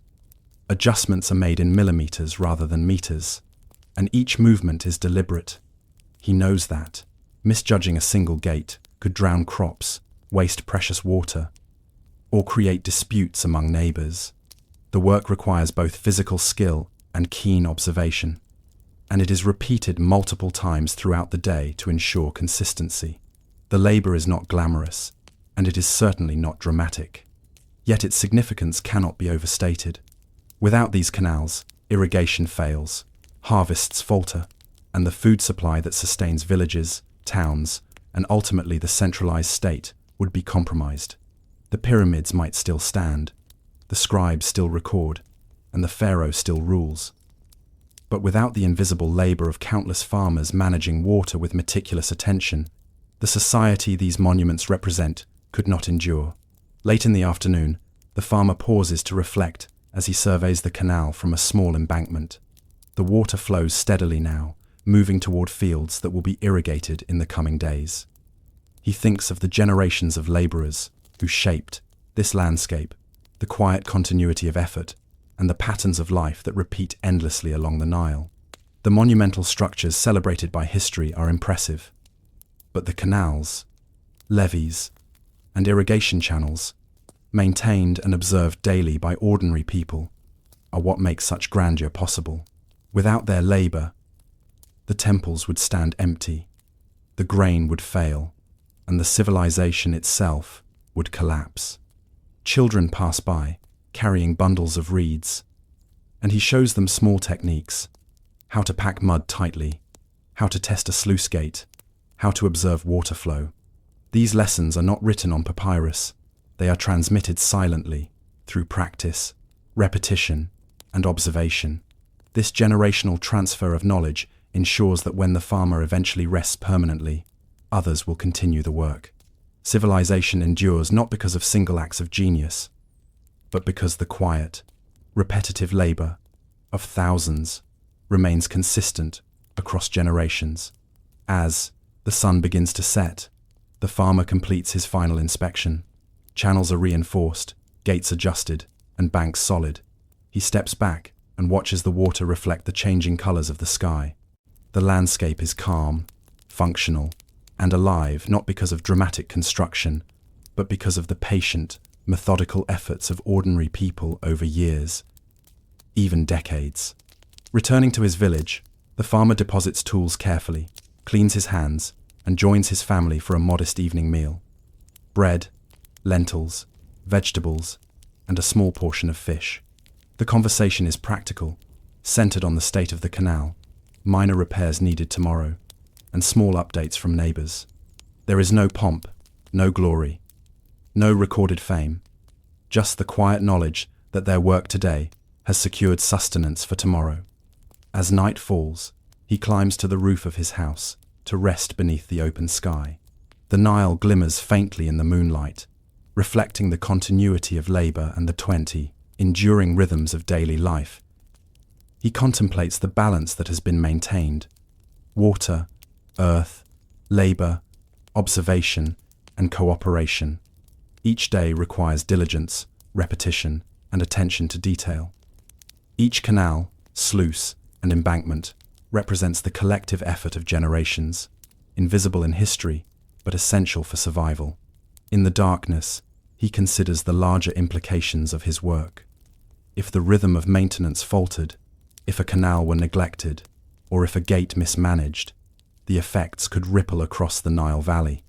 Crops would fail, tax records would be disrupted, and even the power of distant rulers would feel the consequences.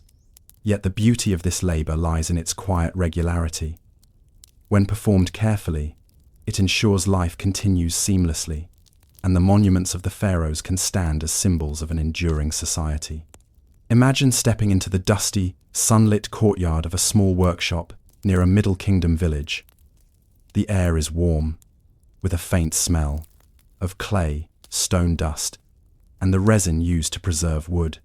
You are surrounded by the hum of quiet activity, the rhythmic tapping of chisels against stone, the low scraping of wood against a plane, the soft clink of pottery being shaped and stacked. This is the domain of the artisan, the unsung laborers who provide both the practical necessities of daily life and the monumental pieces that define Egyptian civilization. Their lives, though repetitive and unglamorous, form a backbone for both village and state. The workshop is modest, constructed of mud brick with a roof of reeds and palm branches. Within, multiple artisans work side by side. Some focus on pottery, shaping vessels that will carry water, store grain, or serve as cooking containers.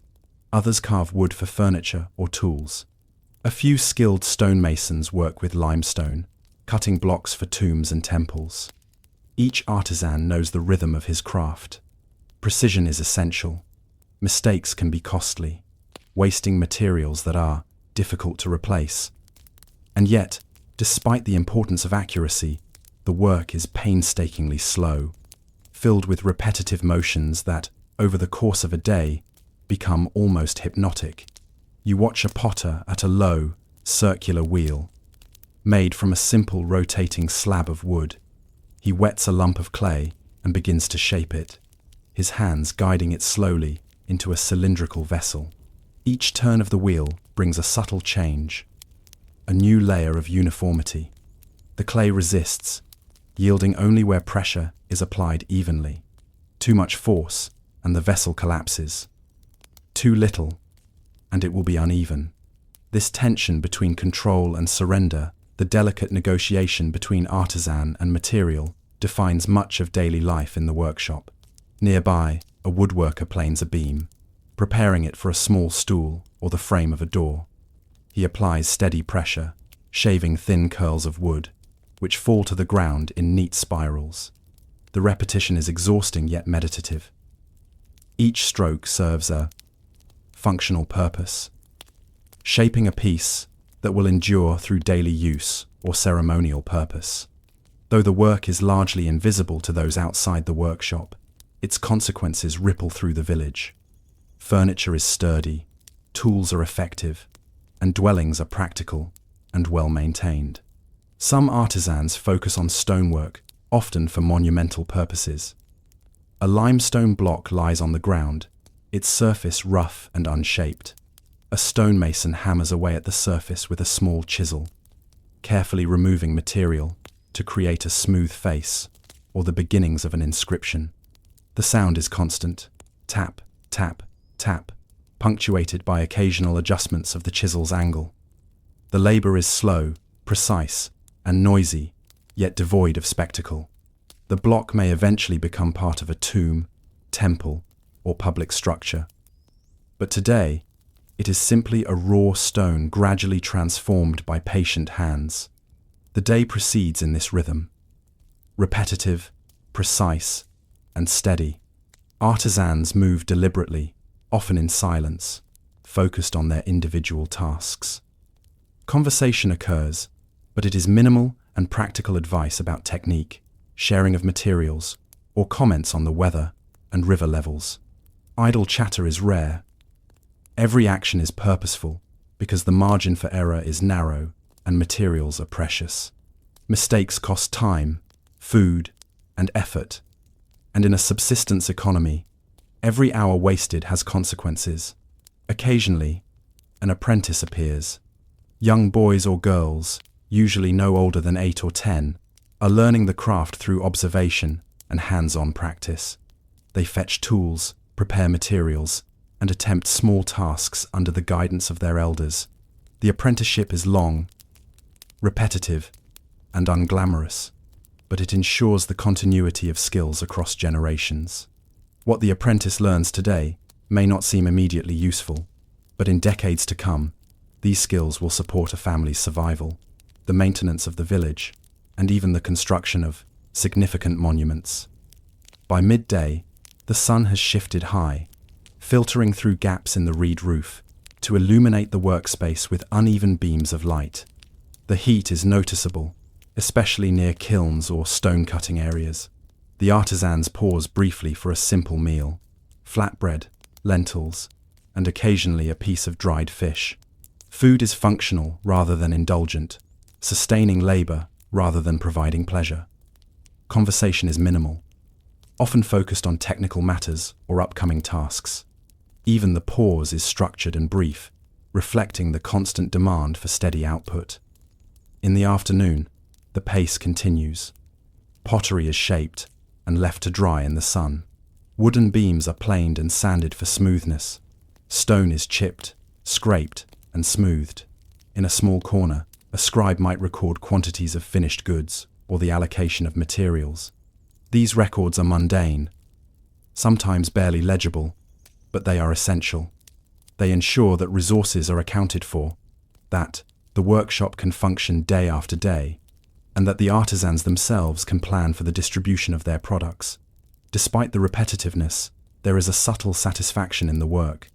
A well-formed pot, a perfectly smoothed beam, or a carefully leveled stone block represents the culmination of attention, skill, and patience. These artifacts, while not always celebrated in historical texts, are tangible proofs of labor, continuity, and resilience. They support households, facilitate trade, and form the materials from which monumental structures will rise. In essence, the artisan's life, though mundane, sustains both daily survival and the broader aspirations of the society. Throughout the day, visitors or minor officials occasionally arrive. They do not disrupt the work dramatically but ensure that output meets expectations. A local administrator may inspect the quality of pottery or the precision of stonework, recording observations on a clay tablet. Their visits are brief and procedural, reinforcing accountability without creating spectacle. The artisans understand this hierarchy. Their labor is evaluated not for drama, but for consistency, durability, and function. By late afternoon, the workday begins to wind down. Finished pieces are stacked carefully, sorted by type and intended use. The floor is swept, tools are cleaned and stored, and apprentices practice minor tasks under careful supervision. There is no rush to leave. The day's rhythm is steady and deliberate. Labor is not just an activity. It is a continuous dialogue with materials, time, and necessity. As the sun lowers toward the horizon, casting warm amber light across the courtyard, the artisans pause to survey their day's output.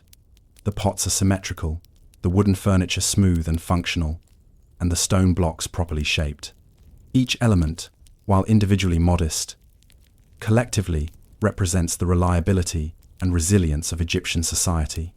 Without these small, repetitive acts, food could not be stored, homes could not be furnished, and the grand monuments that capture the imagination of future generations would lack the materials and support to exist. As night falls, the workshop empties slowly. Apprentices return home, artisans gather with family, and the quiet courtyard settles into darkness. The smell of clay and wood lingers, a faint reminder of the day's labor. There is no grandeur, no ceremony, but there is continuity, skill, and resilience. The artisan's efforts, repeated day after day, generation after generation, form a silent yet indispensable framework for both survival and civilization.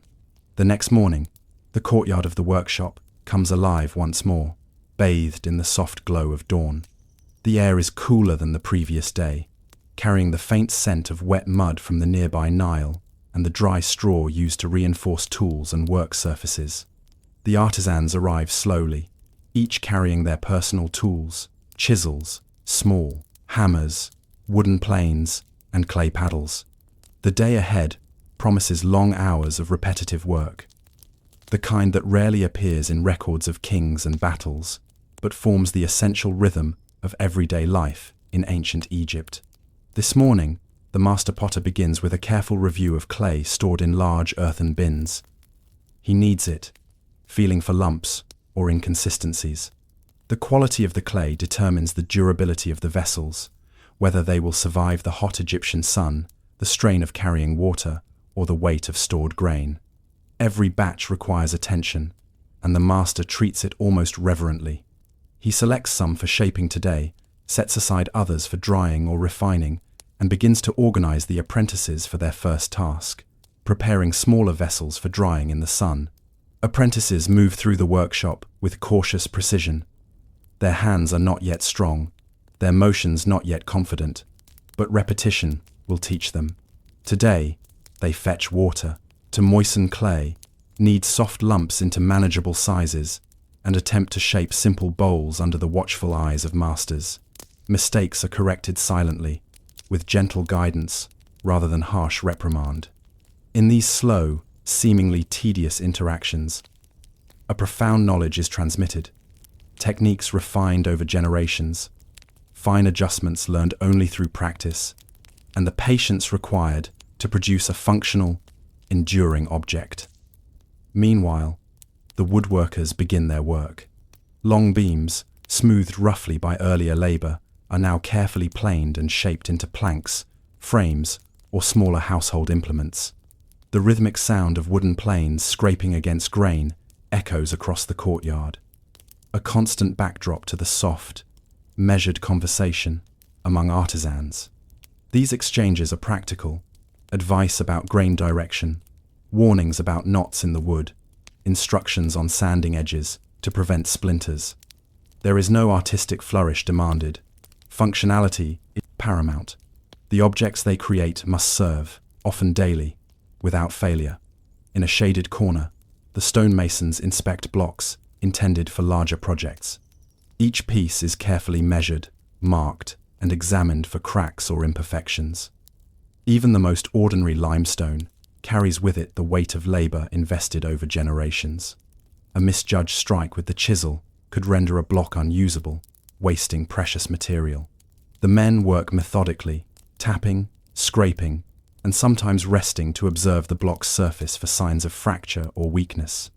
Their labor is repetitive, unglamorous, yet profoundly necessary for both ordinary households and the construction of temples or tombs that commemorate the deceased and support the religious and political structure of Egypt. By mid-morning, the first kiln is fired. Clay vessels, previously shaped and dried, are carefully loaded into the oven, each placed to avoid contact with others, ensuring even heating. The fire must be tended continuously. Too hot, and vessels crack. Too cool, and they remain fragile. A single apprentice keeps watch while a master adjusts fuel, regulates airflow, and monitors the temperature by touch and observation. The process is unglamorous, almost meditative, but essential. Without successful firing, all previous labor would be wasted. The kiln becomes a quiet testament to patience and attention, rather than spectacle. The workday continues, marked by the repetition of motions, honed over decades. Hands knead clay, saw through wood, scrape stone, and adjust kilns. Apprentices repeat tasks over and over, slowly building competence and confidence. Mistakes are quietly corrected, techniques subtly refined, and the rhythm of labor persists. Outside the workshop, the village pulses with life. Fields are tended, water is carried from canals, and neighbors coordinate tasks. The workshop's quiet productivity is woven into the larger fabric of village life, supporting survival, trade, and communal stability. Lunch is brief: bread, lentils, and occasionally a small portion of fish or preserved meat are shared among the artisans. Conversation is minimal, usually focused on upcoming tasks, tools that need repair, or observations about materials. Even in this pause, the focus is on continuity and preparation rather than entertainment. The rhythm of work is never fully suspended. It simply slows and resumes with the afternoon. In the afternoon, attention turns to specialized projects. Some artisans begin carving small reliefs on stone or wood intended for tombs or shrines. The imagery is modest, often depicting daily life, offerings, or symbolic representations of gods and ancestors. These carvings are not masterpieces of drama or emotion. Their significance lies in precision, consistency, and function. Correct proportions, alignment, and depth are essential for the pieces to serve their ceremonial purpose. Again, repetition and careful observation dominate the process. Each cut, each scrape, each measured indentation carries meaning, yet the work itself is quiet and methodical. Across the courtyard, younger apprentices practice simple tasks: smoothing clay, sanding wood, or chipping small stone fragments. Their hands move awkwardly at first, but with each repetition, movements become steadier, more confident. Instruction is patient, repeated in soft, deliberate tones. Knowledge is transmitted not only through explanation, but through observation, imitation, and correction. The daily, seemingly boring tasks of the workshop are the true vessel of cultural continuity. The skills practiced here are essential for both daily life and the creation of monuments that will endure for centuries. Late in the afternoon, the artisans inspect their day's output. Pottery is shaped correctly, wood is functional and smooth, and stone blocks are properly squared. Kilns have fired vessels evenly, and apprentices have made measurable progress in skill. There is quiet satisfaction in the work, a sense that today, as yesterday, and for decades before, the village and the society it belongs to have been supported through careful, deliberate labor. The contribution is invisible to kings, scribes, or the world beyond the village, yet it is essential. The day concludes with cleanup and organization. Tools are sharpened, wood is stacked, clay is stored, and kilns are allowed to cool. Apprentices review their practice, repeating tasks until confidence grows. Masters take a moment to survey the work, noting adjustments needed tomorrow. The courtyard, once alive with the rhythmic sounds of labor, grows quiet. Bathed in the golden light of late afternoon, and early evening. As night falls, the artisans leave for home, the smell of clay and wood lingering faintly in the air. The village settles, guided by the steady rhythm of labor that continues day after day. These small, repetitive, and largely uncelebrated efforts are not glamorous, but they sustain life, culture, and civilization. Without their quiet, persistent work, households would lack basic necessities, trade would falter, and monumental construction would grind to a halt. The morning sun breaks gently over the village, its rays illuminating the mud brick houses and the courtyard of the workshop. Today, as on countless days before, the artisans assemble to continue the slow, deliberate rhythm of their work. The day begins with the quiet satisfaction of small achievements. Clay has been prepared, wood inspected, and stone blocks marked for carving.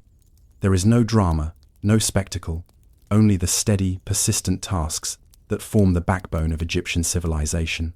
The master potter kneads clay with practiced hands, feeling for imperfections. Each lump is carefully examined before being placed on the wheel. Today, he shapes larger vessels, intended for storage and transportation of grain objects, that will feed families, sustain markets, and indirectly support the town, state. Each rotation of the wheel, each gentle pressure of the fingers, requires patience and attention. A single misjudgment could render the vessel unstable, risking the loss of stored food. In this unassuming act lies a profound responsibility: the sustenance of life itself. Nearby, woodworkers meticulously smooth and shape beams into furniture, containers, and small structural supports. They move deliberately, guided by experience and the silent expectations of precision. Each surface must be functional, each joint reliable, each plank smooth. The rhythm of sanding and planing is monotonous, yet essential. Without durable tools, containers, or furniture, the daily functioning of households and workshops would be compromised. The quiet labor of these craftsmen sustains life in ways that are invisible to kings, scribes, and future historians. Stonecutters are at work on a limestone block, chiseling steadily to create a flat surface for a small relief. The stone is unforgiving. Each strike must be deliberate. Too forceful, and a fracture could ruin the entire block. Too cautious, and the day's labor risks inefficiency. The stonemason works in silence, occasionally stepping back to observe progress from a distance. His concentration is absolute. This quiet dedication ensures that ceremonial, funerary, and practical structures can be built according to plan without the intervention of accidents or miscalculations. Throughout the courtyard, apprentices repeat tasks tirelessly. They mold clay, shave wood, and practice carving on small, discarded fragments of stone. Their movements are initially awkward, yet repetition brings precision. Instruction is gentle, often non-verbal. The master demonstrates a motion once, twice, and then observes silently, correcting only when necessary. Knowledge here is transmitted through practice and patience, a slow accumulation that ensures the continuity of skill across generations. By mid-morning, the first kiln is loaded and fired. Clay vessels, dried carefully in the sun, are placed inside in rows that maximize space while ensuring even heat. The fire is tended with constant attention. Fuel adjusted, airflow monitored, and temperature gauged through experience rather than instruments. A poorly fired vessel would crack, shatter, or remain weak, undoing hours of careful labor. The firing process, though repetitive and quiet, embodies the mastery of generations of artisans. Each successful kiln is a testament to experience, patience, and subtle skill. As the sun rises higher, labor intensifies. Stone blocks are chiseled for tombs or shrines, wooden planks are shaped for household use, and clay vessels are molded, dried, and prepared for firing. Conversation among artisans is sparse and functional. Guidance, observations, or minor notes on the workflow. Every sound, every motion is purposeful. The work is slow, deliberate, and repetitive, yet it sustains the village, its economy, and the structures that symbolize Egyptian civilization. By afternoon, the pace of labor begins to take its toll on bodies. Hands are blistered, backs ache, and sweat runs steadily, yet work continues. The artisans pause only briefly to consume bread, lentils, and dried fish, sustaining their energy for the remainder of the day. Even during these brief respites, conversation revolves around the continuation of work. Kiln temperatures, the condition of stone blocks, adjustments to wooden structures. Rest is measured and practical, not leisure. In the late afternoon, the artisans inspect their day's output. Clay vessels are well formed, smooth, and ready for firing. Wood is functional, carefully sanded, and precisely cut. Stone is properly squared and ready for installation. Each piece represents hours of repetitive effort, attention to detail, and quiet mastery. While the labor lacks spectacle, it is essential. Every household, trade, transaction, and monumental project depends on the precision and reliability of these objects. Civilization itself rests on the invisible skill of artisans, quietly repeated day after day. As the day winds down, attention turns to apprentices. They practice minor tasks once more under supervision, refining motions, correcting mistakes, and internalizing patterns of work. These moments are slow, unglamorous, and repetitive, yet vital. The continuity of Egyptian society relies not only on existing skill, but on its transmission to the next generation. Without apprenticeships, knowledge would be lost, and the fragile balance between labor, utility, and culture would be threatened. Evening arrives, and the courtyard gradually empties. Tools are stored, materials organized, and kilns allowed to cool. The artisans leave for home, their bodies weary, but their work preserved in clay, wood, and stone. The village itself remains alive with the consequences of their labor. Households can function, food can be stored and transported, and monuments can be completed as planned. The uncelebrated, yet essential rhythm of life has continued uninterrupted, sustaining civilization in quiet, tangible ways. As the sun sets over the Nile, casting warm light over mud-brick houses and fields, the artisans pause to reflect on their work.